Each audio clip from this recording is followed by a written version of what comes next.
Until the early 1990s, the limits of our observational knowledge stopped at the edge of our own solar system. We could theorize about other worlds, but we lacked the data to prove a single one existed beyond our own sun. When early astronomers looked up, they saw a dense, brilliantly illuminated star field. To their telescopes, those stars were entirely alone in the vacuum.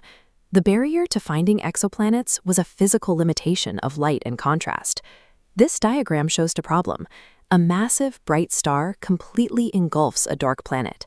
Spotting it is like finding a firefly in front of a stadium spotlight. A larger lens just captures more overwhelming glare, washing out the planet completely. To find another Earth, astronomers had to invent new ways to capture light.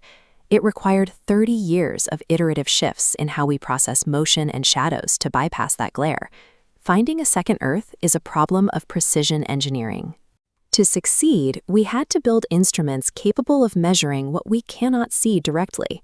That effort took shape in the 1990s, using ground-based observatories like this one.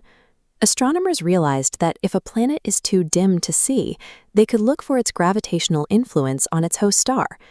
This diagram illustrates the gravitational tether shared by a star and a large planet. As the two bodies orbit, the star physically wobbles in space. By measuring that specific repeating wave pattern, a technique called the radial velocity method, scientists confirmed the first exoplanets. This method had a physical limit. It primarily detected hot Jupiters, massive gas giants with enough gravity to visibly tug on their host star. Proving planets existed via radial velocity was the first step, but finding a rocky Earth required a different approach, moving away from gravitational tracking to focus on the behavior of light. The tool designed to search for those smaller, rocky worlds was the Kepler Space Telescope, launched in 2009. Kepler utilized the transit method. This chart shows how it works. A telescope stares at a single star, waiting for the shadow of a planet to cross its equator. When the shadow crosses, the line graph below dips. The depth and duration of that dip allow us to calculate the exact diameter and orbital speed of the planet. By monitoring a single patch of sky for years, Kepler provided a dataset that changed our understanding of the galaxy's population. Exoplanets actually outnumber the stars. With the knowledge that planets are everywhere, the search narrowed to a very specific set of targets. We began looking for planets in the habitable zone, the orbital distance where temperatures allow liquid water to remain stable on a rocky surface. To find these worlds around our closest neighboring stars, NASA launched TESS. These 4 camera lenses represent the next step in orbital hardware, designed to scan the entire sky for Earth-sized candidates. This search identified promising candidates, like the 7 rocky planets discovered orbiting together in the TRAPPIST-1 star system. But orbit and size only provide half the story.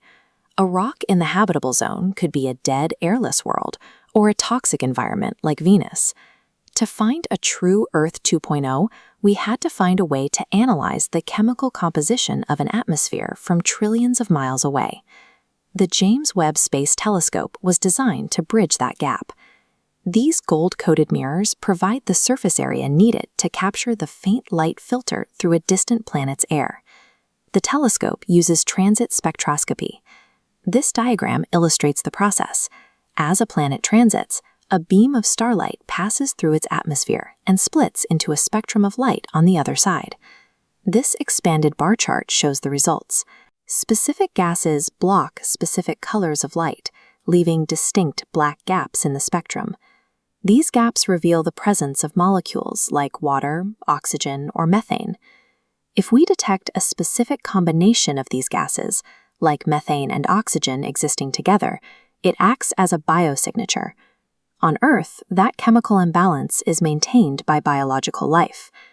In 1992, we didn't know if other planets were even a common feature of the universe. Today, we are capable of reading the chemistry of their weather.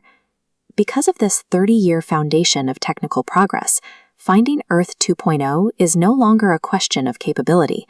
It is a matter of time and target selection.